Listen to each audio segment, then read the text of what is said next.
Pride and پریجڈیس chapter 36 جب mister Darcy نے Elizabeth کو خط دیا تو اسے توقع نہیں تھی کہ اس میں اس کی پیشکش کی تجدید ہوگی۔ در حقیقت اس نے اس کے مواد کے بارے میں کوئی امید قائم نہیں کی تھی، مگر جیسے ہی اس نے خط پڑھنا شروع کیا وہ بے حد اشتیاق سے اس کے الفاظ کے درمیان سے گزری اور اس کے جذبات میں شدید تضاد پیدا ہوا۔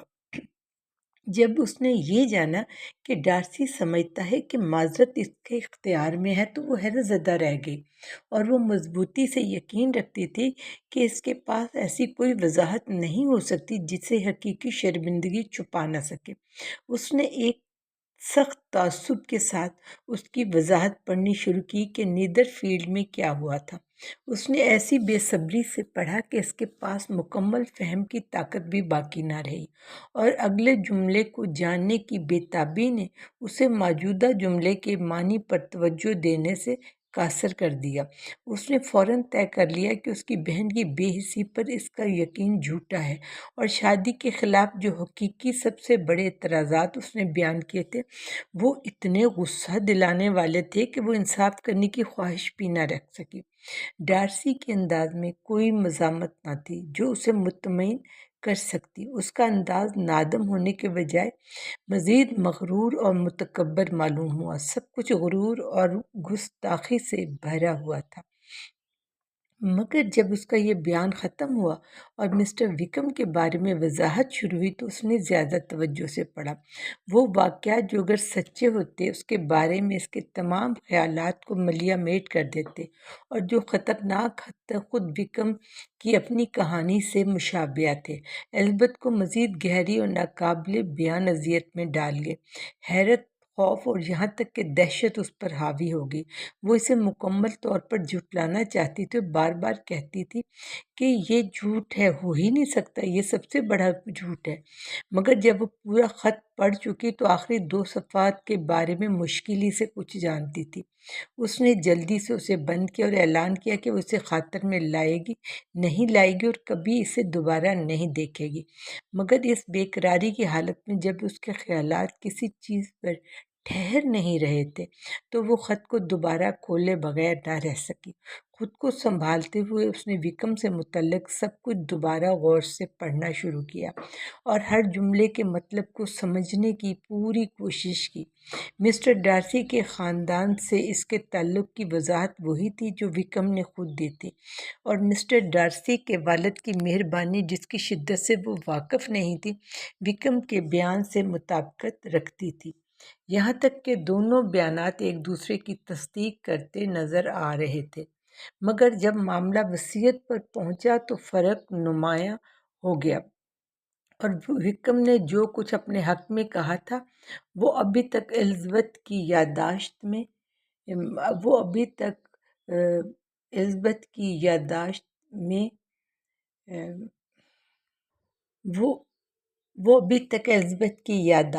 تازہ تھا، اور جب اس نے ان الفاظ کو یاد کیا تو یہ سوچنا ناممکن تھا کہ ایک طرف یا دوسری طرف صریحاً فریب کاری نہ ہوئی ہو۔ اس نے خط کو رکھ دیا اور ہر واقعے کو غیر جانبداری سے پرکھنے کی کوشش کی، ہر بیان کی سچائی پر غور کیا، مگر اس سے زیادہ کامیابی نہ ہوئی۔ دونوں طرف سے صرف دعوے تھے، مگر جیسے جیسے وہ آگے بڑھتی گئی ہر سطر سے واضح ہوتا گیا کہ یہ معاملہ جیسے وہ ناممکن سمجھتی تھی کہ کس طرح مسٹر ڈارسی کو کم قصوروار ثابت کر یا ایسا رخ اختیار کر سکتا تھا جو اسے مکمل طور پر بے گناہ بھی ثابت کر دیتا۔ مسٹر وکم پر اسراف اور بدعنوانی کا الزام جیسے ڈارسی نے کھلے عام بیان کیا سو اسے سخت پریشان کر گیا، خاص طور پر اس لیے کہ اس کے پاس یہ الزام کو غلط ثابت کرنے کا کوئی ثبوت نہ تھا۔ اس نے وکم کے بارے میں اس وقت تک کچھ نہ سنا تھا جب تک کہ وہ مقامی ملیشیا میں شامل نہیں ہوا، اور وہ اس کے ماضی کے بارے میں صرف وہی معلومات تھی جو اس نے خود دی تھی، اور وکم کے کردار کی حقیقت جاننے میں کبھی دلچسپی نہیں رکھتی تھی۔ اس کا چہرہ، آواز اور انداز اسے فوراً نیکوکار دکھانے کے لیے کافی تھے، مگر اب وہ کوئی ایسا واقعہ یاد کرنے کی کوشش کر رہی تھی جو اس کے نیک ہونے کا ثبوت دے، مگر کوئی بھی ایسا یاد نہ آیا۔ مزید پڑھنے پر وکرم کی مس ڈارسی سے متعلق سازشوں کی کہانی کو اس نے کرنل فٹز ولیم کی پچھلے دن کی گفتگو کے کچھ اشاروں سے تصدیق شدہ پایا، اور آخر میں اسے کرنل فٹز ولیم سے مزید سچائی جاننے کے لیے رجوع کرنے کا کہا گیا تھا۔ ابتدا میں اس نے کرنل سے پوچھنے کا سوچا، مگر پھر اسے اپنی درخواست بے ڈھنگی ہونے کا احساس ہوا، اور اس نے اس خیال کو ترک کر دیا۔ وہ سب کچھ یاد کر رہی تھی جو وکرم نے اس سے پہلی ملاقات کی رات کہا تھا۔ اس کے الفاظ اب بھی اس کی یادداشت میں تازہ تھے، اور وہ اب محسوس کر رہی تھی کہ کسی اجنبی سے ایسی گفتگو کرنا کس قدر نامناسب تھا۔ اسے حیرت ہو رہی تھی کہ اس سے پہلے یہ احساس کیوں نہ ہوا، اور اس نے خود کو مسٹر ڈارسی کے خلاف مظلوم کے طور پر پیش کیا تھا، مگر اب وہ اس تضاد کو دیکھ رہی تھی۔ اب وکرم کی مس کنگ میں دلچسپی محض مالی مفادات کا شاخسانہ معلوم ہو رہی تھی، اور اس کی کم دولت، جسے وہ پہلے اس کی سادگی کی علامت سمجھتی تھی، اب اسے اس کی لالچ اور حرص کی نشانی دکھائی دینے لگی۔ الزبتھ کو اب یقین ہو چلا تھا کہ وکرم نے یا تو اس کے مارو دولت کے بارے میں غلط اندازہ لگایا تھا، یا پھر وہ محض اپنی انا کی تسکین کے لیے اس کی پسندیدگی کو ہوا دے رہا تھا۔ ہر لمحے اس کے حق میں بچا کچھا احساس بھی کمزور پڑتا جا رہا تھا۔ یہ بھی، اور مسٹر ڈارسی کی مزید صفائی میں وہ اس بات کو جھٹلا نہ سکی کہ جب جین نے مسٹر بینگلی سے دریافت کیا تھا تو اس نے بہت پہلے اس معاملے میں اپنی بے گناہی کا اقرار کر لیا تھا۔ وہ یہ بھی مانتی تھی، اگرچہ اس کے انداز مغرور اور اجنبیوں کے لیے بے رخی برتنے والے تھے، لیکن جتنا عرصہ اس کی شناسائی رہی تھی، جو حالیہ دنوں میں خاصی قریب ہو چکی تھی، اور اسے اس کی عادات سے کچھ آشنائی ہو گئی تھی، اس دوران اس نے کبھی ایسی کوئی بات نہ دیکھی تھی جو اس کے بے اصول یا ظالم ہونے کی گواہی دے، یا جو اسے بے دین یا بد اخلاق ظاہر کرتی، بلکہ اس کے قریبی تعلقدار اسے عزت اور قدر کی نگاہ سے دیکھتے تھے۔ حتیٰ کہ وکرم نے بھی اسے ایک اچھے بھائی کے طور پر تسلیم کیا تھا۔ اس نے خود بھی اکثر اپنی بہن کے بارے میں اس قدر محبت سے بات کی تھی کہ اس کی طبیعت میں کچھ خوش اخلاقی کا ہونا ثابت ہوتا تھا۔ اگر اس کے اعمال واقعی وہ ہوتے جو وکرم نے بیان کیے تھے، تو وہ کسی صورت دنیا سے چھپے نہ رہ سکتے تھے، اور ایک ایسا شخص جو اتنا سنگ دل ہوتا، وہ ایک ایسے شریف و خوش اخلاق آدمی جیسے مسٹر بینگلی کا دوست کبھی نہیں ہو سکتا تھا۔ وہ اپنی ذات میں شرمندہ ہونے لگی۔ نہ تو ڈارسی کے بارے میں، نہ ہی وکرم کے بارے میں وہ سوچ سکتی تھی بغیر اس احساس کے کہ وہ اندھی، متعصب اور بے وقوف رہی تھی۔ میں نے کتنی گری ہوئی حرکت کی ہے، وہ پکار اٹھی۔ میں جو اپنی بصیرت پر فخر کرتی رہی ہوں، جو اپنی ذہانت کو اپنی خوبی سمجھتی رہی ہوں، جو اکثر اپنی بہن کی شفاف دیانتداری کو کمتر جان کر اسے نظر انداز کرتی رہی ہوں، اور اپنی خود پسندی کو بے بنیاد بے اعتمادی میں تسکین پہنچاتی رہی ہوں، یہ دریافت کتنی ذلت امیز ہے، مگر کتنی بجا ذلت ہے۔ اگر میں محبت میں گرفتار ہوتی تو میں اس سے زیادہ اندھی نہ ہوتی جتنی اب نکلی ہوں، مگر میرا جرم محبت نہیں بلکہ غرور رہا ہے۔ ایک کی توجہ پر خوش ہونا، دوسرے کی بے رخی پر ناراض ہونا۔ ہماری ابتدائی ملاقات کے وقت سے میں نے جان بوجھ کر غلط فہمی کو اپنایا، اور دانستہ اپنی عقل کو نظر انداز کر دیا۔ میں نے آج تک اپنی حقیقت کو نہیں پہچانا تھا۔ اس کے خیالات خود سے ہوتے ہوئے جین تک، اور پھر جین سے مسٹر بینگلی تک جا پہنچے، اور یوں اسے یاد آیا کہ مسٹر ڈارسی کی وضاحت وہاں اسے خاصی ناکافی معلوم ہوئی تھی۔ اس نے خط دوبارہ پڑھا، مگر اس بار اس کا اثر بہت مختلف تھا۔ وہ ایک معاملے میں اس کی وضاحت کو ماننے پر مجبور ہوئی تھی، اور تو دوسری میں اسے کیسے جھٹلا سکتی تھی۔ اس نے خود کو مکمل طور پر جین کی محبت سے بے خبر ظاہر کیا تھا۔ اسے یاد آیا کہ شارلٹ کی رائے ہمیشہ کیا رہی تھی۔ وہ اس بات کی تردید نہ کر سکی۔ اس نے جین کی خصوصیات کا جو نقشہ کھینچا تھا وہ بالکل درست تھا۔ جین کے جذبات شدید تو تھے، مگر وہ ہمیشہ انہیں ظاہر کرنے میں محتاط رہی تھی، اور اس کے مزاج میں جو مستقل سکون اور نرم روی تھی، وہ اکثر حساس طبیعت کے ساتھ کم ہی جڑی ہوتی ہے۔ جب وہ اس حصے پر پہنچی جہاں اس کے خاندان کے بارے میں تحقیر آمیز مگر بجا سرزنش کی گئی تھی تو وہ شدید شرمندگی میں ڈوب گئی۔ اس الزام کی سچائی پر اس شدت سے اثر انداز ہوئی کہ وہ اسے رد نہ کر سکی، خاص طور پر وہ واقعات جن کا حوالہ ڈارسی نے نیدرفیلڈ کی محفل کے حوالے سے دیا تھا اور جن کی وجہ سے اس نے ابتدا میں ہی ناپسندیدگی ظاہر کی تھی۔ وہ اس پر بھی اتنے ہی گہرے نقوش چھوڑ چکے تھے جتنے شاید ڈارسی کے ذہن پر۔ اس کے اور جین کے متعلق جو ستائشی الفاظ لکھے گئے تھے وہ بے اثر نہ رہے۔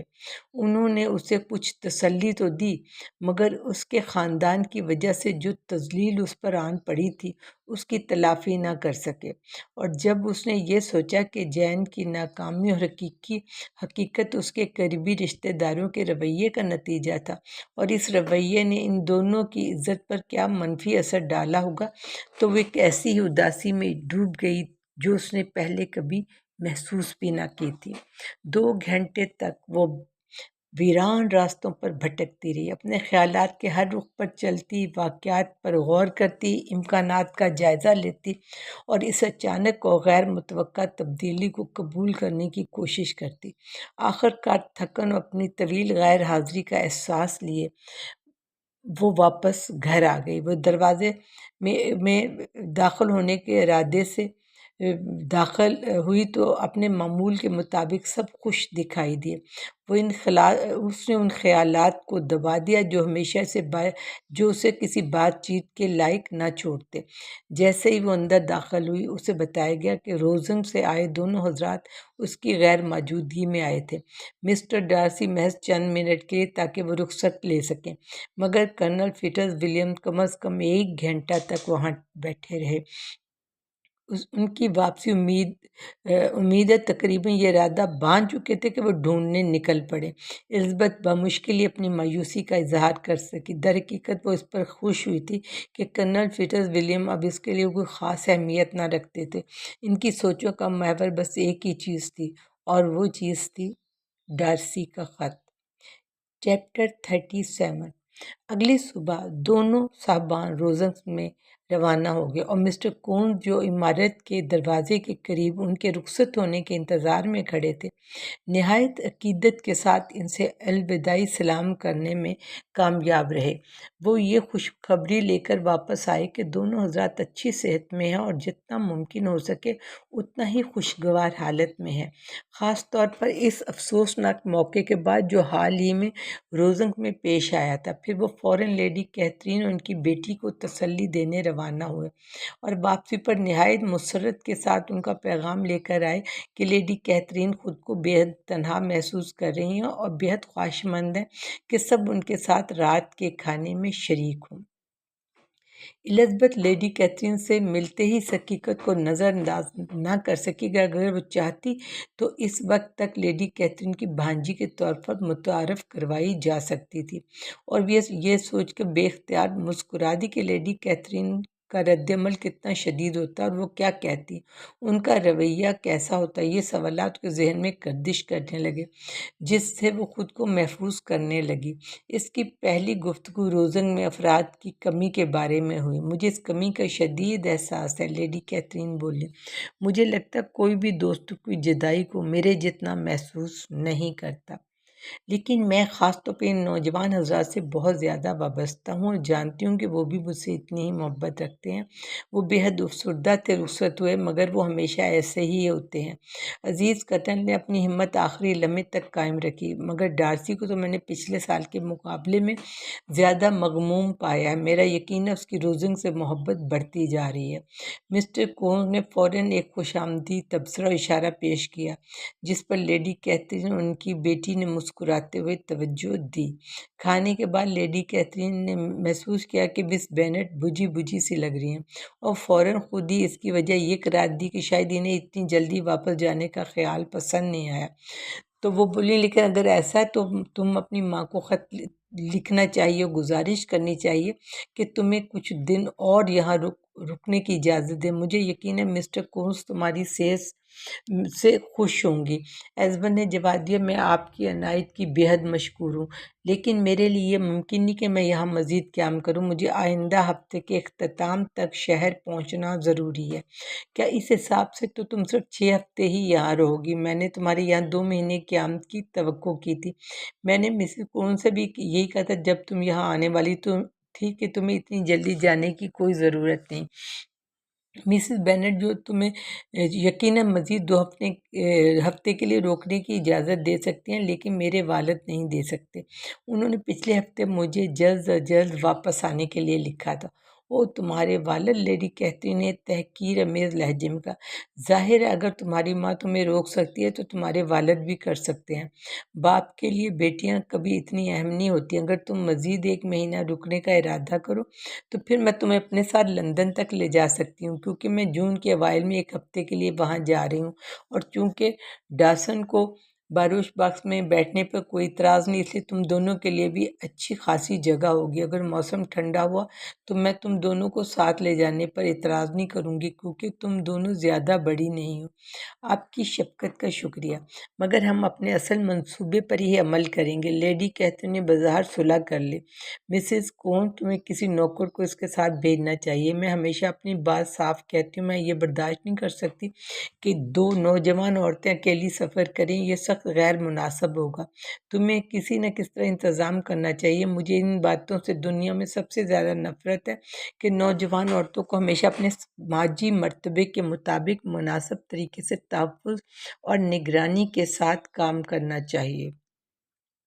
جب میری بھتیجی جارجنیا پچھلی گرمیوں میں رامس گیٹ گئی تھی تو میں نے خاص طور پر 2 مرد نوکروں کو اس کے ساتھ بھیجا تھا۔ مس ڈارسی جو مسٹر ڈارسی اور پیملی کی بیٹی اور لیڈی این کی اولاد ہے، وہ کسی طریقے سے کیسے جا سکتی تھی؟ میں ان 2 باتوں میں ہر درجہ محتاط ہوں۔ تمہیں جان کر ان کے ساتھ بھیجنا چاہیے مسٹر کون۔ میں خوش ہوں میں نے اس کا ذکر کر لیا، ورنہ یہ تمہارے لیے واقعی باعث شرم ہوتا کہ انہیں اکیلا جانے دیتے۔ میرے ماموں ہمارے لیے ایک نوکر بھیج رہے ہیں۔ تمہارے ماموں؟ وہ نوکر رکھتے ہیں؟ یہ جان کر مجھے خوشی ہوئی۔ کم از کم کوئی تو ان چیزوں کا خیال رکھتا ہے۔ تم کہاں گھوڑے بدلنے کا ارادہ رکھتے ہو؟ وہ یقیناً بروملی میں۔ اگر تم بیل سرائے پر میرا نام لوگی تو تمہاری اچھی طرح خدمت کی جائے گی۔ لیڈی کیتھرین نے اس کے سفر کے بارے میں کئی اور سوالات کیے، چونکہ خود ان کے جوابات نہیں دے رہی تھی اس لیے انہیں توجہ دینا پڑی۔ البتہ کو یہ اچھا لگا کیونکہ اس کا ذہن پہلے ہی پریشان تھا۔ اگر اسے لیڈی کیتھرین کی باتیں نہ سننا پڑتی تو وہ اپنی ہی سوچوں میں کھو جاتی۔ وہ جانتی تھی کہ اسے تنہائی کے لمحات میں ہی اپنے خیالات کو جگہ دینی چاہیے، اور یہی اس کے لیے سب سے بڑا سہارا تھا۔ کوئی دن ایسا نہ گزرتا جب وہ اکیلے چہل قدمی نہ کرتی اور اپنی تلخ یادوں میں ڈوب نہ جاتی۔ مسٹر ڈارسی کے خط کو وہ تقریباً زبانی یاد کرنے کے قریب تھی۔ وہ ہر جملے کو غور سے دیکھتی اور کبھی کبھار اس کے دل میں خط لکھنے والے کے لیے بالکل مختلف جذبات پیدا ہوتے جب وہ اس کے لہجے کو یاد کرتی۔ یہ خیال ابھی تک اس کے دل میں غصے کی آگ کی طرح دہک رہا تھا، لیکن جب اس نے سوچا کس قدر ناحق اس نے اسے مورد الزام ٹھہرایا اور اس پر سخت الفاظ کہے تو اس کی ناراضگی خود اپنے آپ پر مڑ گئی اور وہ اس کے مایوس جذبات پر ہمدردی کرنے لگی۔ اس کی وابستگی نے دل میں ایک شکر گزاری کا احساس جگایا اور اس کی عمومی شخصیت احترام کے لائق تھی، مگر وہ اسے پسند نہیں کر سکتی تھی۔ نہ ہی وہ اپنے انکار پر پریشان ہوئی، نہ ہی اس شخص کو دوبارہ دیکھنے کی ذرا سی بھی خواہش محسوس ہوئی۔ اس کے اپنے سابقہ رویے میں مسلسل پریشانی اور افسوس کی ایک نہ ختم ہونے والی لہر تھی، جبکہ اس کے خاندان کی بد انتظامیاں اور کمزوریاں ایک اور زیادہ تکلیف دہ سبب تھیں۔ ان خامیوں کا کوئی علاج نہ تھا۔ اس کے والد صرف اس پر ہنستے اور مزاح میں اڑا دیتے، مگر کبھی اپنی کمسن اور نادان بیٹیوں کی غیر محتاط روش کو روکنے کی کوشش نہ کرتے۔ اس کی ماں جو خود اچھے اخلاق سے بے بہرہ تھی، ان برائیوں کو سمجھنے سے قاصر تھی۔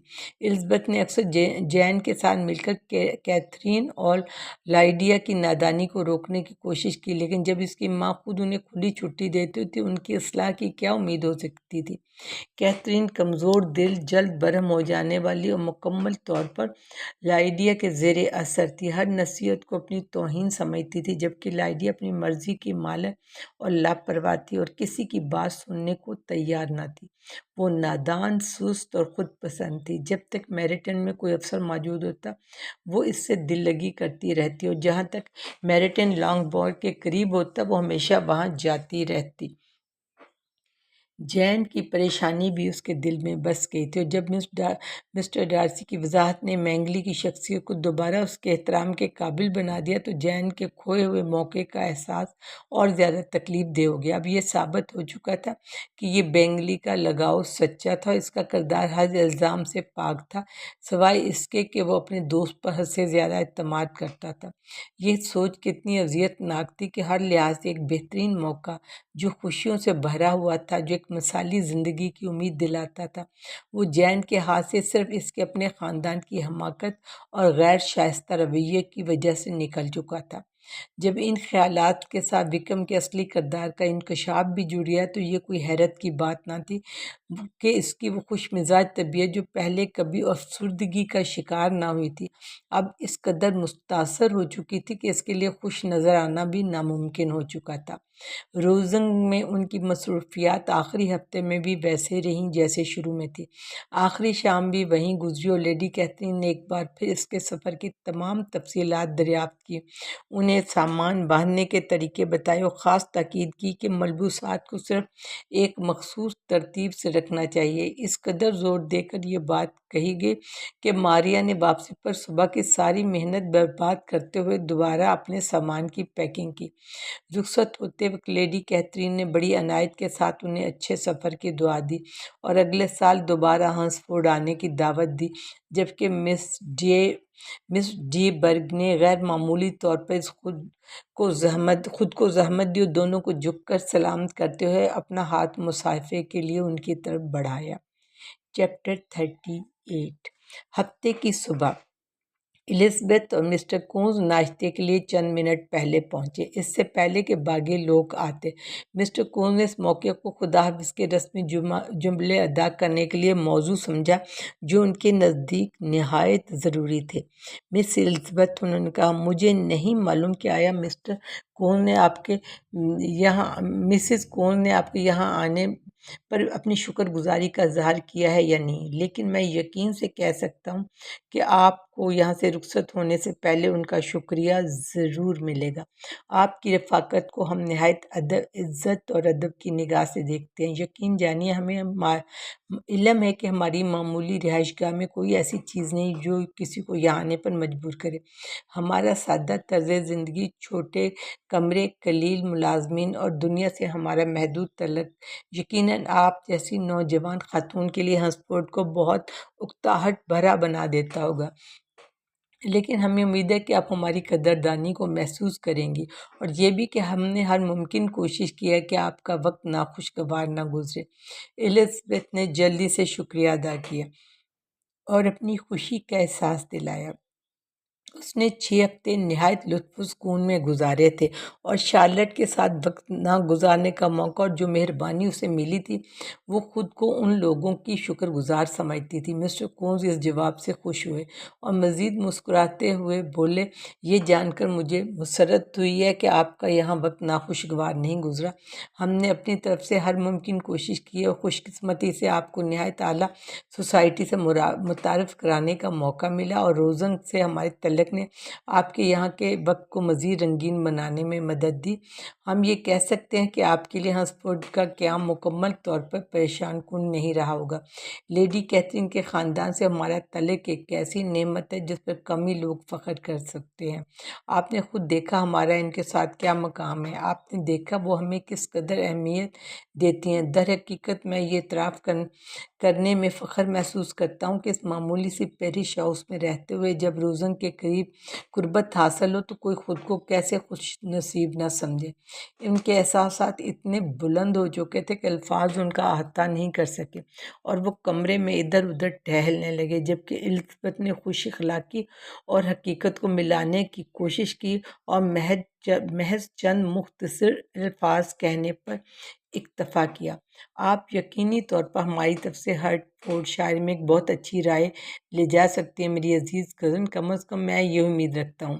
آپ نے خود روزانہ مشاہدہ کیا کہ لیڈی کیتھن نے مسز کونز پر کتنی شفقت فرمائی، اور مجھے یقین ہے کہ یہ ثابت کرتا ہے کہ آپ کی دوست نے کوئی غلط انتخاب نہیں کیا۔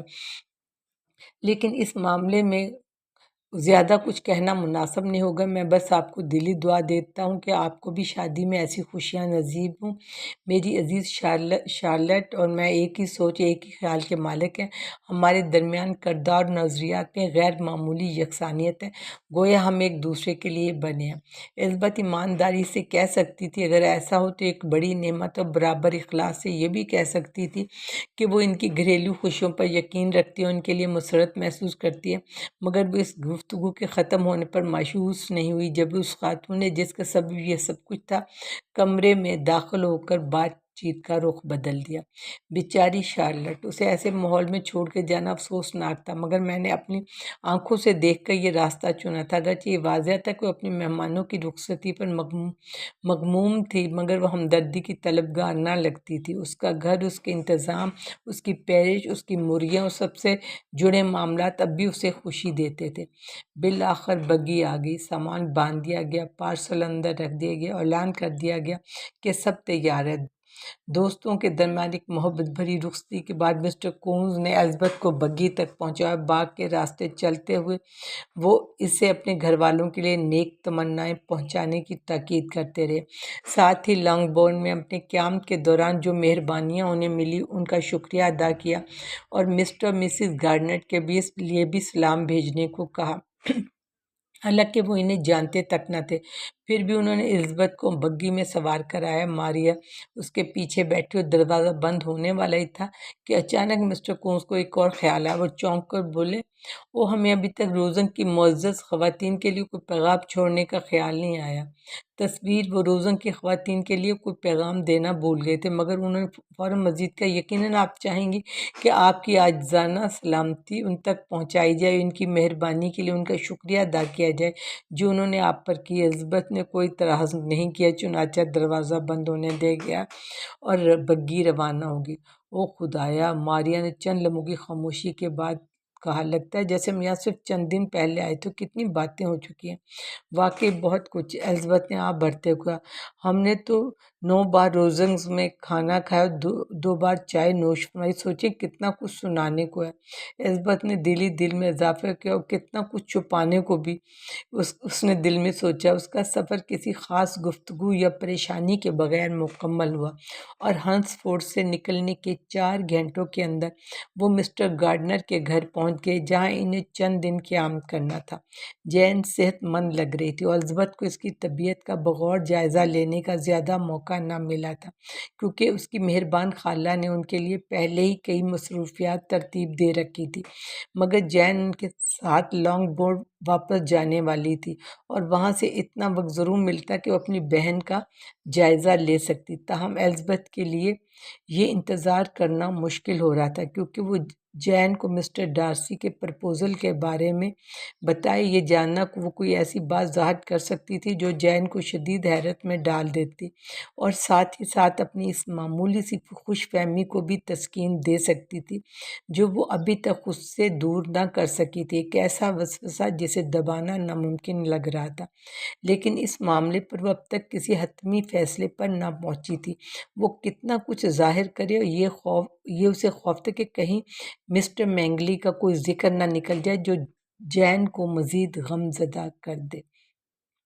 چیپٹر 39 یہ مئی کا دوسرا ہفتہ تھا جب تینوں نوجوان خواتین گریس چرچ اسٹریٹ سے ہارٹ فورڈ شائر کے ایک قصبے کے لیے روانہ ہوئیں۔ جب وہ سرائے کے قریب پہنچی جہاں مسٹر بینٹ کی بگی انہیں لینے آنے والی تھی تو انہیں کوچوان کے وقت کی پابندی کا ثبوت مل گیا، کیونکہ کیٹی اور لائڈیا اوپر ایک کھانے کے کمرے کی کھڑکی سے جھانک رہی تھیں۔ یہ دونوں لڑکیاں اس جگہ پر 1 گھنٹے سے زیادہ وقت سے موجود تھیں اور خوش دلی سے ایک سامنے کی ملٹری کی دکان دیکھ رہی تھی۔ پہرے دار سپاہی کو تاکنے، سلاد اور کھیرے تیار کرنے میں مصروف تھی۔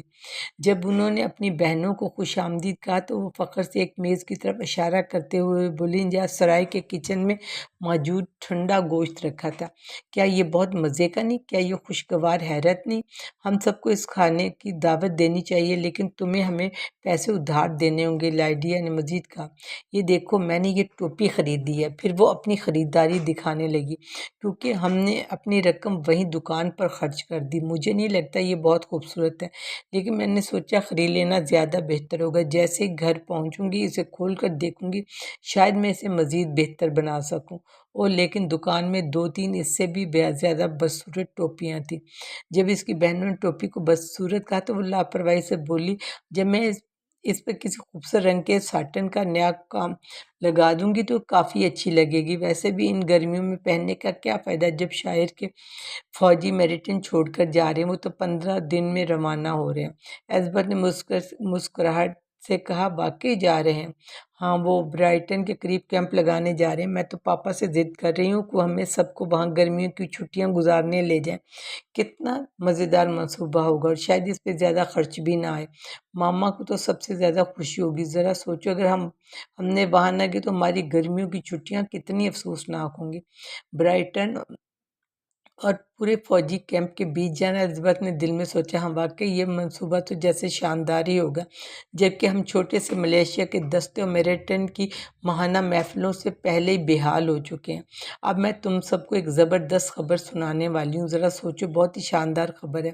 وہ جیسے کھانے کے لیے بیٹھے، لائڈیا نے جوش سے کہا، خبر بھی اس شخص کے بارے میں جسے ہم سب پسند کرتے ہیں۔ ہاں ہاں، تمہاری سنجیدگی اور احتیاط کا یہی عالم ہے۔ جین اور ایلزبتھ نے ایک دوسرے کی طرف دیکھا اور ویٹر کو جانے کا کہہ دیا۔ لائڈیا ہنس پڑی، تمہیں لگا ویٹر کو نہیں سننا چاہیے، جیسے اسے کوئی پرواہ ہے۔ مجھے یقین ہے وہ اس سے بھی بدتر باتیں سنتا ہوگا، لیکن ویسے بھی وہ تو بڑا بدصورت ہے۔ میں خوش ہوں کہ وہ چلا گیا، میں نے اتنی لمبی ٹھوڑی والا آدمی پہلے کبھی نہیں دیکھا۔ اب اپنی خبر سنو، یہ ہمارے پیارے وکرم کے بارے میں ہے۔ تمہیں پتہ ہے نا، مریم کنگ سے اس کی شادی کا کوئی خطرہ نہیں رہا۔ دیکھو، یہ زبردست بات ہے۔ وہ تو انکل کے پاس لیورپول چلی گئی ہے، وہاں رہنے کے لیے وکرم بالکل محفوظ ہے۔ کم از کم وہ ایک ناقابل اندیش تعلق سے بچ گئی ہے، الزبتھ نے کہا، اور مریم کنگ بھی محفوظ ہے۔ اگر وہ اسے پسند کرتی تو اس کا وہاں لے جانا بے وقوفی تھا، جین نے کہا، لیکن مجھے امید ہے دونوں طرف سے کوئی گہرا لگاؤ نہیں تھا۔ مجھے پورا یقین ہے وکرم کی طرف سے تو بالکل بھی نہیں تھا، میں گارنٹی دے سکتی ہوں۔ وہ اس کے بارے میں 3 طن کے برابر بھی پرواہ نہیں کرتا تھا۔ بھلا کون کرے گا ایک ایسی بدصورت جھائیوں والی لڑکی کو پسند؟ یہ سن کر الزبتھ کو جھٹکا لگا، اگرچہ وہ خود ایسے الفاظ کبھی ادا نہ کرتی، مگر یہ خیالات اس کے دل میں پہلے بھی آ چکے تھے اور اس نے انہیں عقل مندی سے سمجھا تھا۔ کھانے کے بعد جب بڑی بہنوں نے بل ادا کر لیا تو بگی تیار کر لی گئی۔ کافی جتن کے بعد تمام لوگ اپنے ڈبوں، تھیلوں، پارسلوں اور لائڈیا کی خریداری کے سامان کے ساتھ گاڑی میں سما گئے۔ اچھا، وہ میں نے اپنی ٹوپی خریدی، کم از کم ایک اور ڈبہ رکھنے کی جگہ تو بنی۔ لائڈیا ہنسی، ہم کتنی اچھی طرح ٹھونس گئے۔ چلو آرام سے بیٹھو، ہنسی مذاق کرو۔ سب سے پہلے یہ بتاؤ، تمہارے ساتھ کیا کیا ہوا جب تم یہاں سے گئی تھی؟ کوئی اچھے مرد ملے یا تم نے کوئی دل لگی کی؟ میں تو بڑی امید رکھی تھی کہ تم میں سے کسی کی شادی ہو جائے۔ واپسی سے پہلے جین تو انقریب کنواری بڑھیا ہونے والی ہے، آخر وہ تقریباً 23 برس کی ہو چکی ہے۔ خدا کی قسم، میں ہوتی تو اتنی عمر میں غیر شادی شدہ ہونے پر شرم سے مر جاتی۔ ہماری آنٹی فلپ تمہیں جلدی سے شوہر ڈھونڈنے کا کہتی رہتی ہیں۔ وہ کہتی ہیں لیزی کو تو مسٹر کون سے شادی کر لینی چاہیے تھی، لیکن میں کہتی ہوں اس میں مزہ ہی کیا تھا۔ میرے خدا، مجھے تو تم سب سے پہلے شادی کرنی ہے، پھر میں تمہیں ہر جگہ ناچ گانوں میں لے جایا کروں گی۔ ہاں، پچھلے دنوں ہمیں کرنل فوسٹر کے ہاں کتنا مزہ آیا۔ کیتھی اور میں دن گزارنے کے لیے گئے تو مسٹر فوسٹر نے شام میں ناچ کی چھوٹی سی محفل رکھنے کا وعدہ کیا تھا۔ ویسے مسٹر فوسٹ میں کتنی اچھی سہیلیاں، اسی لیے اس نے ہیریٹن بہنوں کو بلایا، لیکن ہیریٹ بیمار تھی جو صرف تھوڑی دیر کے لیے۔ پھر تم سوچ نہیں سکتی ہم نے کیا کیا۔ ہم نے چیمبر لینڈ کو عورتوں کے کپڑے پہنا دیے تاکہ وہ خاتون لگے۔ ذرا سوچو کتنا مزہ آیا ہوگا۔ کسی کو ذرا برابر بھی شک نہ ہوا سوائے کرنل مسز فوسٹر اور کیٹی، حتیٰ کہ ہمیں اپنی آنٹی کا لباس ادھار لینا پڑا۔ تم یقین نہیں کر سکتی وہ کتنا اچھا لگ رہا تھا۔ جب ڈینی، وکم، پراٹ اور دوسرے آدمی آئے تو اسے پہچان ہی نہیں سکے۔ خدا کی قسم میں ہنسی سے مرنے لگی، اور پھر جب ہم بہت زیادہ ہنسنے لگے تو انہیں شبہ ہو گیا اور آخر کار ہمارا راز کھل گیا۔ اس قسم کی کہانیاں اور چٹکلے سناتے ہوئے لائڈیا اور کٹی نے ساری رات سے اپنی بہنوں کو ہنسانے کی کوشش کی۔ الزبتھ نے جتنا ممکن ہوا سننے سے گریز کیا، مگر وکم کے ذکر سے بچنا اس کے لیے تھوڑا مشکل تھا۔ جب وہ گھر پہنچے تو ان کا خیر مقدم بہت محبت سے کیا گیا۔ مسز بینٹ نے جین کو پہلے کی طرح خوبصورت دیکھ کر خوشی کا اظہار کیا، اور کھانے کے دوران مسٹر بینٹ نے کئی بار الزبتھ سے کہا۔ یہ سن کر الزبتھ مسکرائی۔ جب مسٹر بینٹ نے خوش دلی سے کہا مجھے خوشی ہے تم واپس آ گئے ہو لیزی۔ ڈرائنگ روم میں خاصی رونق تھی، کیونکہ تقریباً تمام لوکاس خاندان ماریا سے ملاقات اور تازہ خبروں کے لیے جمع ہوا تھا۔ گفتگو کے مختلف موضوعات ان سب کو مصروف رکھے ہوئے تھے۔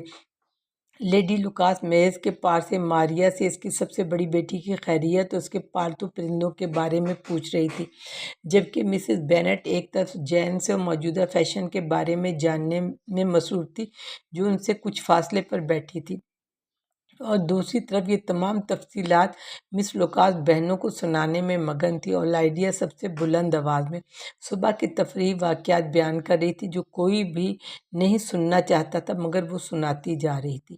کاش تم بھی ہمارے ساتھ آتی، بہت مزہ آیا، لائڈیا نے جوش سے کہا۔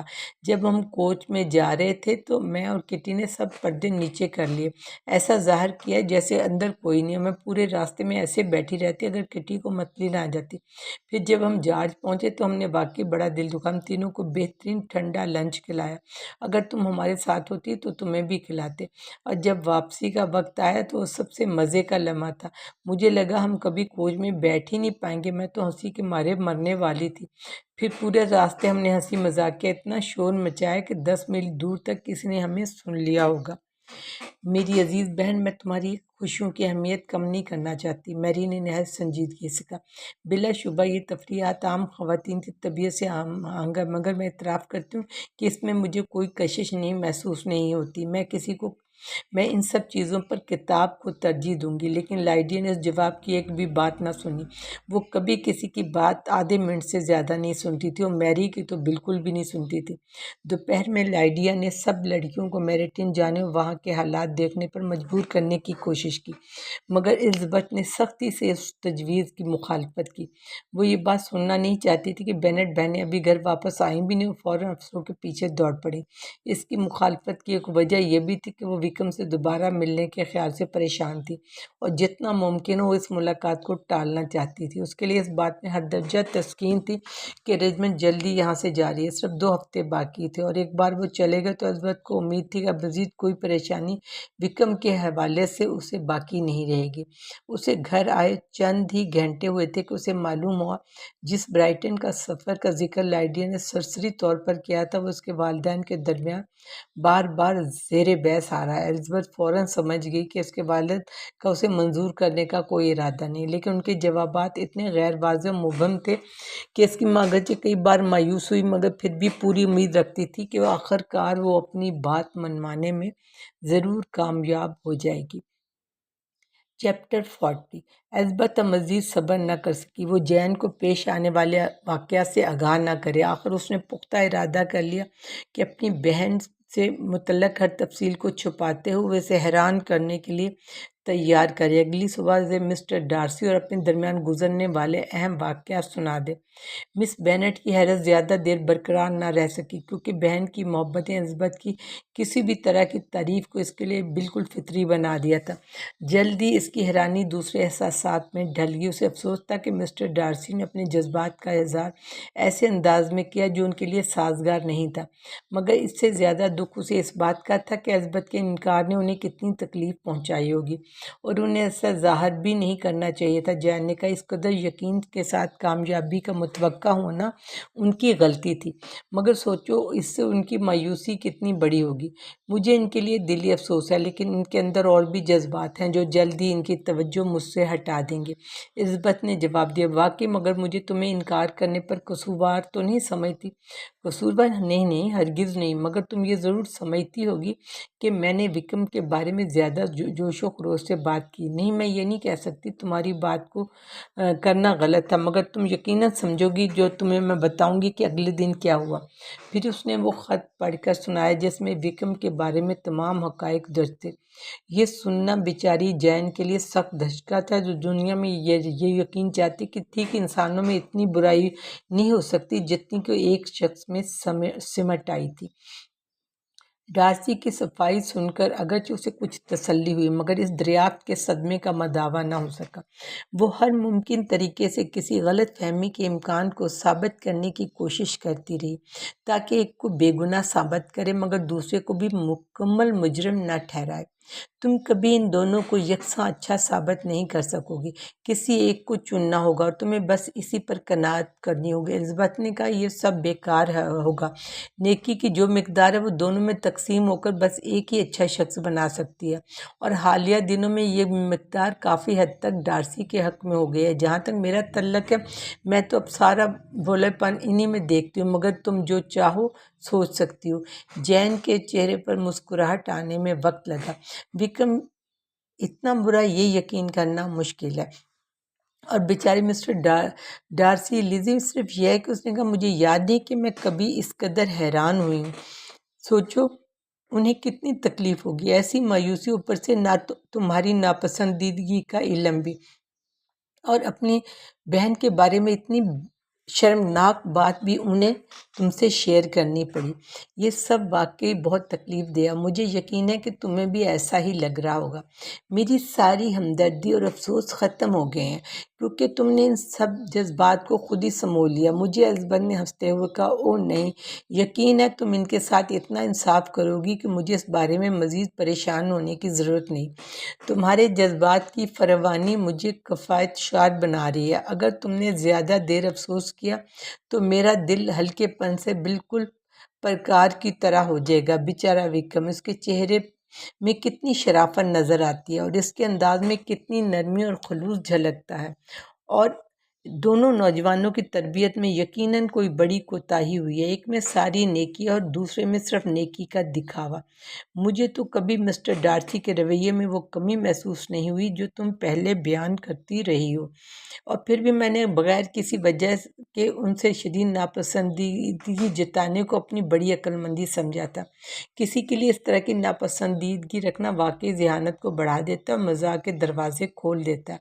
آدمی مسلسل ان پر تنقید کر سکتا ہے، چاہے وہ درست ہو یا نہ ہو، لیکن کسی پر ہمیشہ ہنستے رہنا کبھی کبھار ذہانت بھری کوئی بات نکال ہی دیتا ہے۔ لیزی، جب تم نے پہلی بار وہ خط پڑھا تھا تو تم اس معاملے میں ہرگز اس طرح نہیں لے رہی تھی جیسے اب لے رہی ہو۔ واقعی نہیں، میں سخت بے چین و پریشان تھی، بلکہ میں تو کہہ سکتی ہوں کہ میں بدحال تھی۔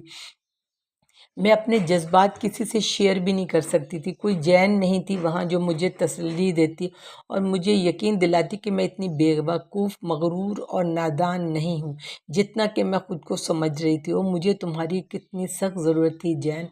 کتنی بدقسمتی ہے کہ تم نے وکرم کے بارے میں مسٹر ڈارسی سے اتنے سخت الفاظ میں بات کی، کیونکہ اب وہ سراسر بے بنیاد لگتے ہیں۔ بے شک، مگر اس کے خلاف تاثر رکھنے کے نتیجے میں ایسی تلخ باتیں کہنا قدرتی بات ہے۔ میں ایک معاملے میں تمہاری رائے چاہتی ہوں۔ کیا ہم عام لوگوں کو وکرم کے اصل کردار سے آگاہ کریں یا نہیں؟ میرے خیال میں اسے اس طرح بے نقاب کرنے کی کوئی ضرورت نہیں۔ تمہاری اپنی کیا رائے ہے؟ مس بینٹ کچھ لمحے رکی، پھر بولی کہ ایسا نہیں کرنا چاہیے۔ مسٹر ڈارسی نے مجھے اپنی بات کو عام کرنے کی اجازت نہیں دی، بلکہ ان کی بہن سے متعلق ہر پہلو کو حتی الامکان راز رکھنے کی ہدایت کی تھی۔ اگر میں لوگوں کو وکرم کی حقیقت سمجھانے کی کوشش بھی کروں تو یہاں کون یقین کرے گا؟ مسٹر ڈارسی کے خلاف عام تعصب اتنا شدید ہے کہ انہیں اچھے انداز میں پیش کرنا شاید میریٹن کے آدھے لوگوں کے لیے ناقابل برداشت ہو جائے گا۔ میں اس کے لیے تیار نہیں ہوں۔ وکرم جلد ہی یہاں سے چلا جائے گا تو اس کے اصل کردار سے کسی کو کوئی فرق نہیں پڑے گا۔ کچھ وقت بعد سب حقیقت خود ہی سامنے آ جائے گی اور تب ہم ان لوگوں کی ناسمجھی پر ہنسیں گے کہ وہ پہلے کیوں نہ جان سکے۔ فی الحال میں اس بارے میں کچھ نہیں کہوں گی۔ تم بالکل درست کہہ رہی ہو۔ اگر اس کی غلطیوں کو کھلم کھلا ظاہر کر دیا گیا تو وہ شاید ہمیشہ کے لیے برباد ہو جائے۔ ہو سکتا ہے اسے اپنی غلطیوں پر ملامت ہو اور وہ اپنا کردار سنوارنے کا خواہاں ہو۔ ہمیں اسے مکمل طور پر مایوس نہیں کرنا چاہیے۔ یہ گفتگو الزبتھ کے ذہنی ہیجان کو کم کرنے میں مددگار ثابت ہوئی اور وہ ان دو رازوں سے نجات پا چکی تھی جو پچھلے 15 دن سے اس پر بوجھ بنے ہوئے تھے، اور اسے یقین تھا کہ وہ جب بھی دوبارہ ان کے بارے میں بات کرنا چاہے گی جین ہمتاً گوش ہوگی۔ مگر پھر بھی ایک ایسی بات تھی جو پردے میں رہ گئی، جو عقل و مصلحت نے آشکار کرنے کی اجازت نہ دی۔ وہ مسٹر ڈارسی کے خط کا دوسرا حصہ سنانے کی ہمت نہ کر سکی اور نہ ہی اپنی بہن کو یہ بتا سکی کہ اس کے دوست نے جین کو کتنی سچائی سے پسند کیا تھا۔ یہ ایک ایسا راز تھا جس میں اور کوئی شریک نہیں ہو سکتا تھا، اور الزبتھ یہ بھی جانتی تھی کہ جب تک متعلقہ افراد کے درمیان مکمل سمجھوتا نہ ہو جائے اس وقت تک اس راز کو ظاہر کرنا کسی طور بھی مناسب نہ ہوگا۔ اور پھر اس نے خود سے کہا، اگر وہ نہایت ہی بعد از قیاس بات کبھی حقیقت بن گئی تو میں صرف وہی کچھ بتا سکوں گی جو خود مسٹر بینگلی کہیں زیادہ خوش اسلوبی سے بیان کر سکتا ہے۔ جب بھی اس بات کو بتانے کی اجازت ملے گی تب تک شاید اس کی یہ قدر و قیمت باقی نہیں رہے گی۔ گھر واپس آ کر الزبتھ کو جین کے اصل جذبات کو سمجھنے کا موقع ملا۔ وہ خوش نہیں تھی، اس کے دل میں ابھی تک بینگلی کے لیے نرم گوشہ موجود تھا، چونکہ وہ اس سے پہلے کبھی محبت میں مبتلا نہیں ہوئی تھی۔ اس کے لیے یہ لگاؤ پہلی محبت کی شدت لیے ہوئے تھا۔ اس کی عمر اور طبیعت کے باعث میں وہ پختگی بھی تھی جو عموماً پہلی محبت میں نہیں ہوتی۔ وہ بینگلی کو یاد کو نہایت عزیز رکھتی تھی اور دوسرے مردوں پر اسے ترجیح دیتی تھی۔ اپنی عقل مندی اور اپنے عزیزوں کا جذبات کا خیال رکھنے کے باوجود وہ ان حسرتوں کو قابو میں رکھنے کے لیے جدوجہد کر رہی تھی جو اس کی صحت اور سکون کے لیے نقصان دہ ہو سکتی تھی۔ اچھا لیزی، ایک دن مسز بینٹ نے کہا، اب تمہاری اس افسوسناک حالت کے بارے میں کیا رائے ہے؟ میرے خیال میں تو اب اس کا ذکر کسی سے نہیں کروں گی۔ میں نے اپنی بہن فلپ سے بھی یہی کہا تھا، لیکن میں یہ سمجھنے سے قاصر ہوں کہ جین کو لندن میں کہیں بھی بینگلی کی جھلک تک کیوں نہ ملی۔ خیر، وہ ایک بالکل نالائق نوجوان نکلا اور اب مجھے ذرا بھی امید نہیں کہ جین کا اس سے کوئی تعلق بن پائے گا۔ اس کے نیدر فیلڈ واپس آنے کا کوئی ذکر نہیں ہوا اور میں نے ہر اس شخص سے پوچھا جو کچھ بھی اس کے بارے میں جان سکتا تھا۔ مجھے نہیں لگتا کہ وہ اب نیدر فیلڈ میں دوبارہ رہے گا۔ اچھا، تو بس یہ اس کی اپنی مرضی ہے، کوئی اسے بلانے کا خواہش مند بھی نہیں ہے۔ البتہ میں ہمیشہ کہوں گی اس نے میری بیٹی کے ساتھ نہایت برا سلوک کیا ہے۔ اگر میں جین کی جگہ ہوتی تو ہرگز زیادتی کو برداشت نہ کرتی۔ خیر، میری تسلی کی ایک بات ہے کہ مجھے پورا یقین ہے کہ جین دل کے صدمے سے مر جائے گی اور تب بینگلی کو اپنے کیے پر افسوس ہوگا۔ چونکہ الزبتھ کو اس خیال میں کوئی تسلی محسوس نہیں ہوئی، لہٰذا اس نے کوئی جواب بھی نہیں دیا۔ اچھا لیزی، کچھ دیر بعد اس کی ماں نے پھر بات چھیڑی، تو کونز حضرات وہاں خوب آرام اور سکون سے رہ رہے ہیں نا؟ جی بالکل، خیر خد مجھے امید ہے یہ سکون قائم رہے۔ وہ کیسا کھانے پینے کا انتظام کرتے ہیں؟ شارلٹ یقینی طور پر بہت ہی کفایت شار لڑکی ہوگی۔ اگر وہ اپنی ماں جیسی ہے تو خاصی سمجھدار بھی ہوگی۔ مجھے تو لگتا ہے ان کے گھر میں فضول خرچی کا سوال ہی پیدا نہیں ہوتا۔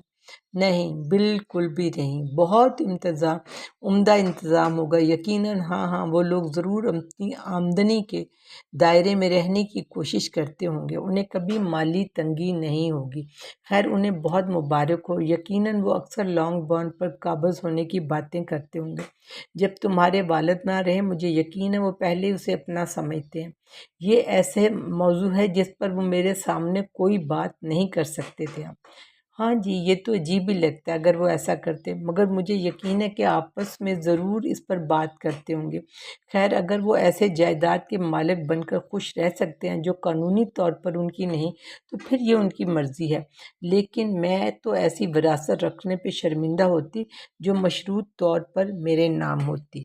آپ سب کی توجہ کا بہت شکریہ۔